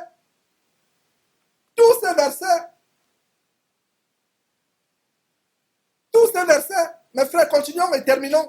Je pense que le message est passé. Disons seulement Thessaloniciens jusqu'à la fin. Parce que tous ces versets qui ont circulé, allez relire ces versets pour vous dire que nous n'inventons rien. Voilà, 1 Thessaloniciens chapitre 2, verset 4. Mais selon que Dieu nous a jugés dignes de nous confier l'évangile, ainsi nous parlons, non comme pour plaire à des hommes, mais pour plaire à Dieu qui sonde nos cœurs. Et Galates chapitre 1, c'est une parenthèse que j'ouvre rapidement, je vais la refermer, qui dit quoi? Galates chapitre 1, verset 10. Si je désirais plaire aux hommes, je ne serais plus serviteur de Christ. Parce que pour que ces gens nous escroquent, ils doivent avoir la langue exercée aux paroles mielleuses, aux paroles de flatterie, de tromperie.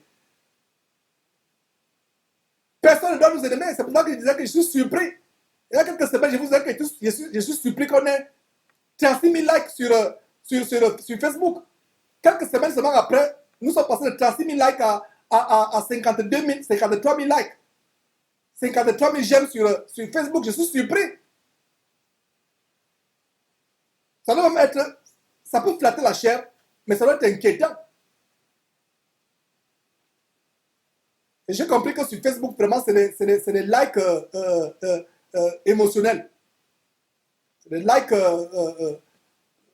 Vraiment, les gens mettent même sans savoir pourquoi ils mettent like. Normalement, cet évangile que nous prêchons, beaucoup ne vont pas l'aimer. Beaucoup aiment ce qui plaît à la chair. Ils ont les oreilles exercées, qui démangent en temps des choses agréables. Verset 5. Voilà le standard d'un vrai serviteur du Seigneur Jésus-Christ. Jamais en effet, nous n'avons usé de paroles flatteuses, comme vous le savez. Jamais nous n'avons eu la cupidité pour mobile. Encore, la cupidité n'était pas ce qui motivait Paul, Pierre et les autres, Sylvain, Apollos, Barnabas, Silas. Ce n'était pas la cupidité, l'amour de l'argent, l'amour du gain. Verset 5. Jamais nous n'avons usé de paroles flatteuses, comme vous le savez.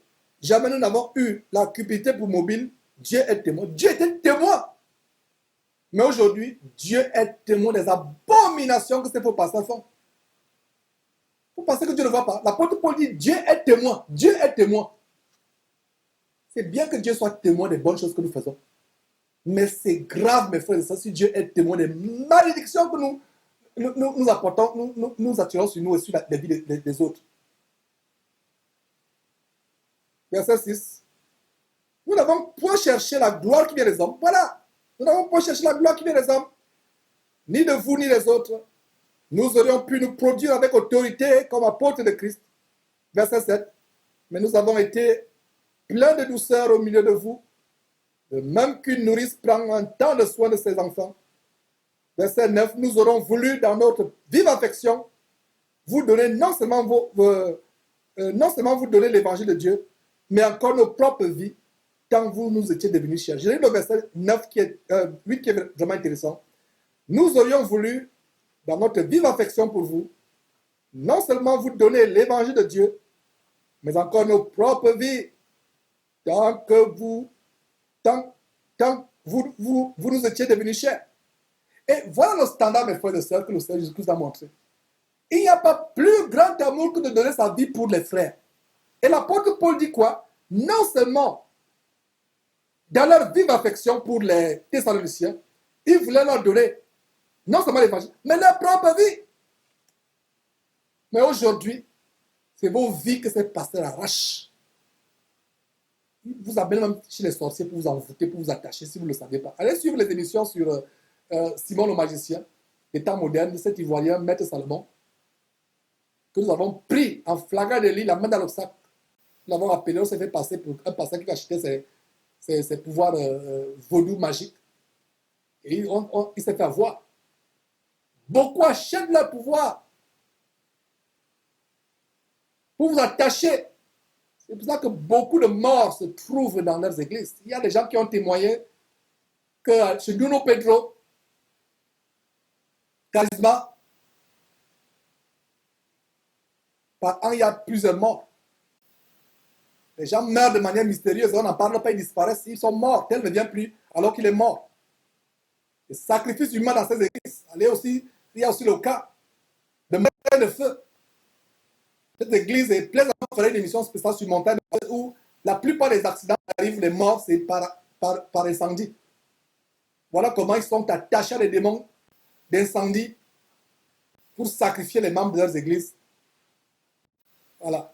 Montagne de feu. Et si vous avez été dedans et vous êtes sorti, vous comprenez de quoi je parle.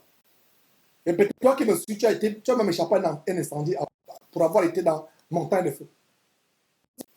Le feu qui vient de la vie, le feu qui vient des ténèbres. Mes frères et sœurs. Donc, verset 8, toujours dans 1 Thessaloniciens chapitre 2, verset 8. Nous aurions voulu, dans notre vive affection pour vous, non seulement vous donner l'évangile de Dieu, mais encore nos propres vies, tant vous nous étiez devenus chers. Verset 9. Vous vous rappelez frères, notre travail, notre peine, jour et nuit à l'œuvre, pour n'être en charge à aucun de vous.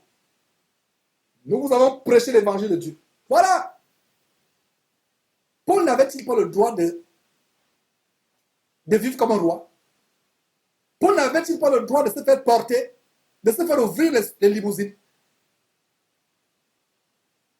Du moins les carrosses de l'époque, de marcher sur tapis rouge, d'être accueilli par fanfare.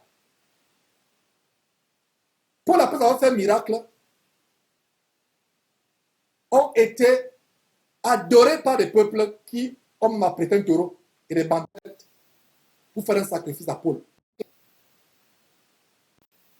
Paul a déchiré ses habits. Aujourd'hui, ils ont les premières places dans les festins, dans les conférences. Dans leurs soi-disant églises qui sont que les camps de concentration qui mènent l'enfer, ils ont des trônes où le split ou le ventilateur est dirigé vers eux. Un trône bien rembourré pour monsieur et madame pasteur, papa pasteur, papa pasteur. Un trône bien rembourré. Le split, la climatisation du split ou le ventilateur est dirigé sur eux. Les autres sont dans une chaleur étouffante, sur des tables, des chaises en fer ou en bois, comme des petits rois, se faisant porter les sacs, se faisant ouvrir les voitures. Regardez ce que la Paul dit. De qui ces gens sont-ils des imitateurs? On dit ces choses tous les jours, mes frères. Verset 9, vous vous rappelez, frères, notre travail et notre peine, nuit et jour, pour n'être en charge à aucun de vous. Nous vous avons prêché l'évangile de Dieu. Nous, jour et nuit, en charge à personne. C'est l'exemple de telle personne que nous devons suivre. Nous travaillons de nos propres mains. Nous finançons de nos propres poches. Ce travail de Jésus-Christ, si vous ne le savez pas, afin de ne pas être en charge. Mais si quelqu'un, inspiré par Dieu, pas inspiré par Georges, inspiré par Dieu, veut soutenir ce travail, qu'il le fasse. Mais nous n'allons pas nous empresser à accepter. On va éprouver pour savoir si ce n'est pas un piège. Mais nous vous disons que, mes frères, nous suivons les traces de l'apôtre Paul, travaillons nos propres mains pour soutenir cette trompette. C'est pour cela que les émissions ne sont pas tous les jours. Nous aurons bien voulu que les émissions soient tous les jours. Mais on ne peut pas se le permettre. Il faut aussi pourvoir au fonctionnement. Et les charges de ce fonctionnement ne sont pas petites. Elles ne sont pas petites. Mes frères et sœurs, vous êtes témoins et Dieu là aussi. Deuxième fois où il dit Dieu est témoin, ça nous fait trembler. Imagine que Dieu est témoin de ce que tu fais. Avec une grande joie, si Dieu est témoin de ce que nous faisons, il est témoin en bien. Mes frères, verset 10, vous êtes témoins et Dieu là aussi, que nous avons eu envers vous qui croyez une conduite sainte, juste et irréprochable. Voilà un serviteur, ce qu'un serviteur de Dieu doit être. Pas la fraude, pas l'escroquerie, pas la cupidité, mais une conduite juste, sainte et irréprochable. Verset 11. Vous savez aussi que nous avons été pour chacun de vous ce qu'un père est pour ses enfants. Verset 12. Vous exhortant, vous consolant, vous conjurant de marcher d'une manière digne de Dieu, qui vous appelle à son royaume et à sa gloire, la vraie gloire. Pas la gloire éphémère de ce monde, pas la gloire du royaume maintenant, pas la gloire de l'évangile du leadership, pas la gloire de l'évangile de la gnose, l'évangile de la franc-maçonnerie, de l'élévation personnelle, mais la vraie gloire. Verset 12, vous exhortant, vous consolant, vous conjurant de marcher d'une manière digne de Dieu qui vous appelle à son royaume et à sa gloire. C'est pourquoi nous rendons continuellement grâce à Dieu de ce qu'en recevant la parole de Dieu que nous vous avons fait entendre, vous l'avez reçue non comme la parole des hommes, mais ainsi qu'elle est véritablement comme la parole de Dieu qui agit en vous qui croyez. Donc, tout ce que Georges dénonce, ce n'est pas la parole d'un homme. Je ne fais que vous ramener chapitre et verset à l'appui au fondement des apôtres et des prophètes. Donc, insultez-moi, critiquez-moi, calomniez-moi parce que je vous amène. Dieu m'est témoin que je n'ai pas d'autre motif dans la tête que de vous ramener sur la sainte voie, la voie sainte, afin que vous ayez quoi? Une conduite comment? Sainte, juste et irréprochable.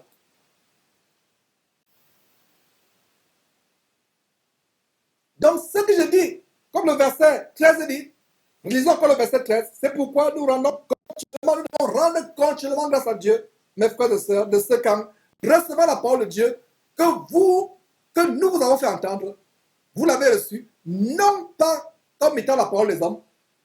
Donc, ce n'est pas la parole de Georges. Recevez-la comme étant la parole de Dieu, comme elle est ainsi, mais ainsi qu'elle est véritablement, comme la parole de Dieu qui agit en vous qui croyez. Mes frères et sœurs, prenons une petite pause et on termine cet enseignement dans quelques minutes, plaise à Dieu.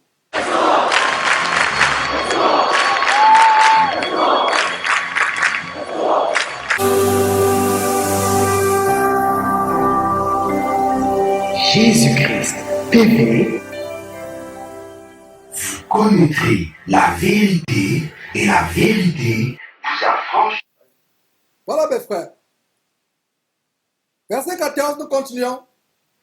Je vous ai bien montré le verset 13 qui dit que recevez cette parole, pas comme étant la parole de Georges, pas comme étant la parole d'un homme. Recevez cette parole comme étant la parole de Dieu qui veut vous amener, vous ramener sur la voie sainte, vous délivrer des filets des oiseleurs, vous délivrer de la bouche, du ventre, sortez du ventre des bandits évangéliques, vous délivrez de leur ventre et de leur bas-ventre, sortez de leur bas-ventre, sortez de leur ventre, vous délivrez de leur cœur, afin que vous ayez une conduite juste, pure et irréprochable. Donc, recevez cette parole, non pas comme étant la parole de Georges, d'un homme, mais comme étant véritablement l'évangile du Seigneur Jésus-Christ. Verset 14, terminons. Verset 14, mes frères. Donc, car vous, frères, vous êtes devenus les imitateurs des églises de Dieu qui sont à Jésus-Christ dans la Judée. Parce que vous aussi, vous avez souffert de la part de vos propres compatriotes, les mêmes mots qu'elles ont souffert de la part des Juifs. Voilà. Le verset 14 donne un détail tellement important. Vous êtes devenus les imitateurs des églises. Il n'est pas dit que vous êtes devenus les imitateurs des bâtiments. Vous qui, mon église, avec une pancarte devant. Notre église a 3 étages. Notre église en béton, notre église c'est un gratte-ciel. Notre église est en vitre. Notre église en acier, notre église a ceci et cela. Non. C'est les églises mortes. Ce ne sont pas les églises, c'est les pierres mortes. Mais il a dit, mes frères, vous êtes devenus imitateurs des églises. Comment peut-on imiter un bâtiment? Comment peut-on imiter un tas de ferraille, un tas de vitres ou un tas de ciment? Ce n'est pas possible, n'est-ce pas? C'est la preuve que l'église, c'est vous et moi. C'est les hommes. C'est eux qu'on imite. Comment ne comprendrez-vous pas que quand quelqu'un dit mon église c'est telle, ce n'est pas l'endroit, la dénomination, le bâtiment. Le lieu, c'est les hommes qui sont les églises. Donc, verset 14.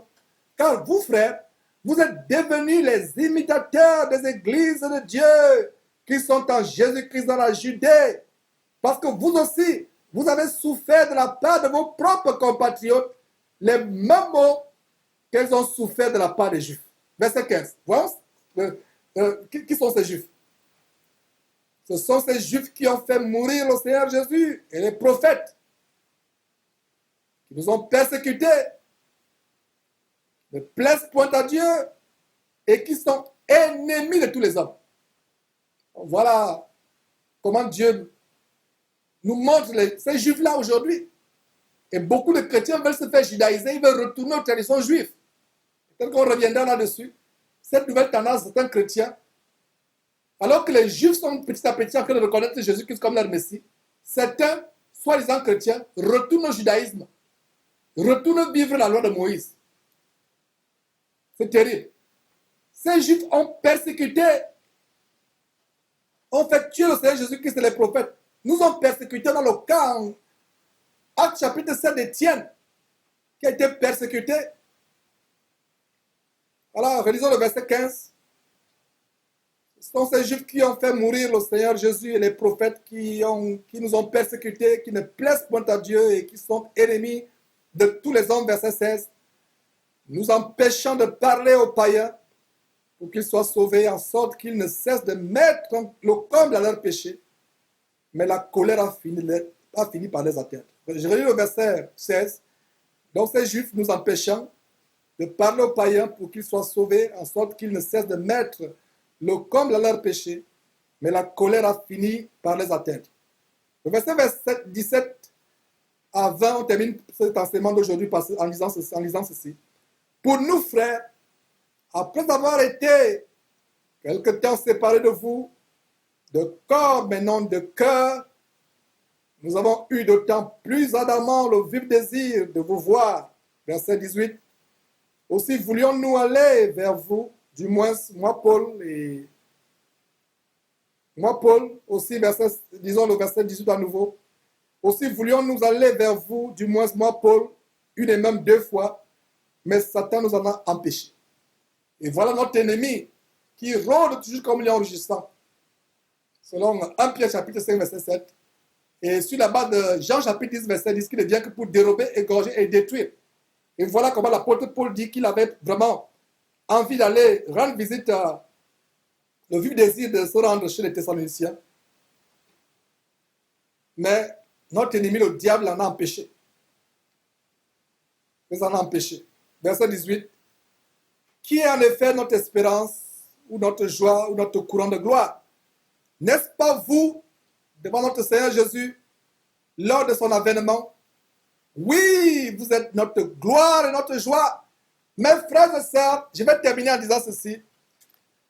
Ma gloire derrière cette trompette, ce n'est pas d'avoir les gratte-ciels et les limousines, d'avoir l'argent, d'avoir la gloire de ce monde, d'être ami au ministre, au président, aux hommes d'affaires américains. La gloire, mes frères, comme l'apôtre Paul, c'est vous qui avez décidé de changer, de suivre cet évangile que je prêche. Ce n'est pas un nouvel évangile.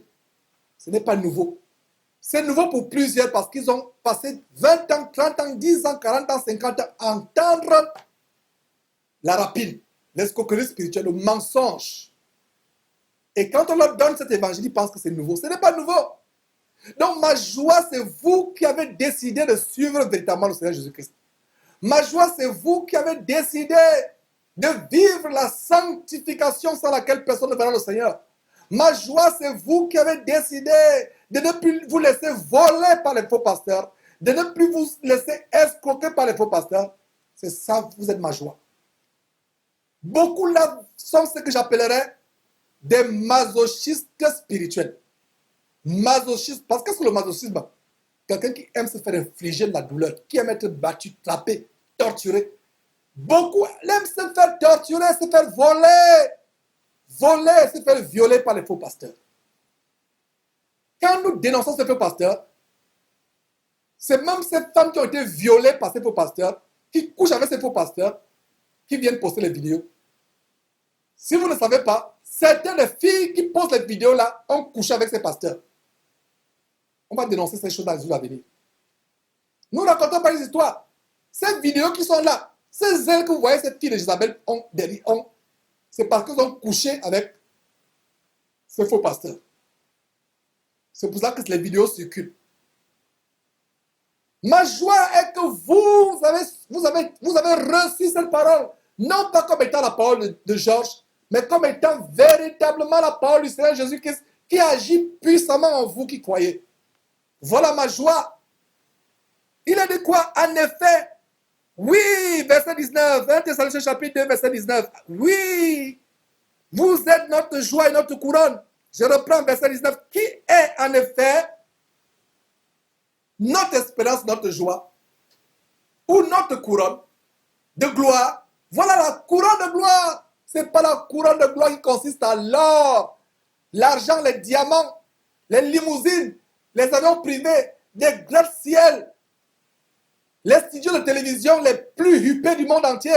Ce n'est pas ça notre joie. Notre joie est quoi? Verset 19 à nouveau. Qui est en effet notre espérance, ou notre joie, ou notre couronne de gloire? Notre couronne de gloire, c'est quoi? On continue le verset 19. N'est-ce pas vous aussi, devant notre Seigneur Jésus, lors de son avènement? Oui, vous êtes notre gloire et notre joie. Notre gloire, notre joie, c'est tous ces gens. Vous n'êtes pas nombreux. C'est quelques personnes qui sont réceptives à cet évangile, qui veulent prendre le salut au sérieux. Vous êtes notre joie et notre gloire. Non seulement moi, toute personne qui travaille derrière cette trompette, sachez que vous êtes notre joie et notre gloire. Notre gloire n'est pas que nous avons escroqué les gens pour recevoir des millions. Notre gloire n'est pas que nous avons la meilleure chaîne de télévision dans la francophonie. Notre gloire n'est pas que nous avons les grands ciels et limousines. Notre gloire, c'est que certaines personnes pourront, après avoir écouté cet évangile, l'évangile pur de notre Seigneur Jésus-Christ, se retrouver dans le royaume de Dieu. Voilà notre gloire. Voilà notre couronne. Pasteur, toi qui veux véritablement servir le Seigneur, pasteur, évêque, abandonne la fraude, abandonne la cupidité, abandonne la poursuite des choses vaines, abandonne la vérité, laisse les projets de concurrence, de vanité, de convoitise tels qu'avoir des temples, réaliser des grandes choses pour te faire connaître, pour que le monde voit comment tu es arrivé. Abandonne cela. Concentre-toi sur la piété. La piété ne doit pas être une source de gain, d'escroquerie, de mafia spirituelle évangélique. Mes frères et sœurs, c'était le Seigneur de Dieu et voilà vraiment mes frères, tout le zèle, tout l'enthousiasme pour que vous compreniez que les temps sont mauvais et que nous devons retourner à l'évangile original de notre Seigneur Jésus-Christ. Que Dieu vous bénisse abondamment, puissamment, au nom de notre Seigneur et Sauveur Christ Jésus, le Fils de Dieu. À lui soit la gloire d'éternité en éternité. C'est par lui que nous allons, c'est par les actions de grâce à Dieu et par lui que nous allons conclure cette émission d'aujourd'hui. Mes sœurs, voilez-vous la tête, s'il vous plaît, quand vous priez. Mes frères, n'imitez pas le pape ou les évêques qui ont les chichas sur la tête. Décoiffez-vous la tête pour quand vous priez. Nous te remercions, tendre Père, pour la force que tu nous as donnée, d'être persévérant, malgré toute la résistance que nous avons eue venant de l'ennemi durant cette mission. Nous te rendons grâce de ce que tu as mis en nous, la persévérance, l'endurance. Seigneur, merci pour ce message, de ce que tu nous donnes, de le mettre à la disposition de ceux de tes enfants qui ne l'ont pas suivi. Afin que même ceux qui l'ont suivi le reçoivent encore sans plus des interruptions. Seigneur, que cet évangile ne soit pas stérile dans la vie des gens, qu'ils produisent des fruits et que ces fruits demeurent dans leur vie et dans nos vies, en commençant par nos vies aussi, jusqu'au retour de ton Fils Jésus-Christ. Merci pour tout, Dieu Père, au nom de ton Fils Jésus-Christ. Amen. Donc mes frères, ça en est fait pour aujourd'hui. Comme je l'ai dit, plaise à Dieu, dans une semaine, c'est-à-dire que le samedi, le 25 juin de l'an de grâce 2016, dans une semaine, plaise à Dieu, je dis bien Dieu voulant, nous reviendrons avec cette émission spéciale. Nous allons exposer la grande escroquerie rampante des bâtisseurs de temples. Que Dieu vous bénisse. Bye bye.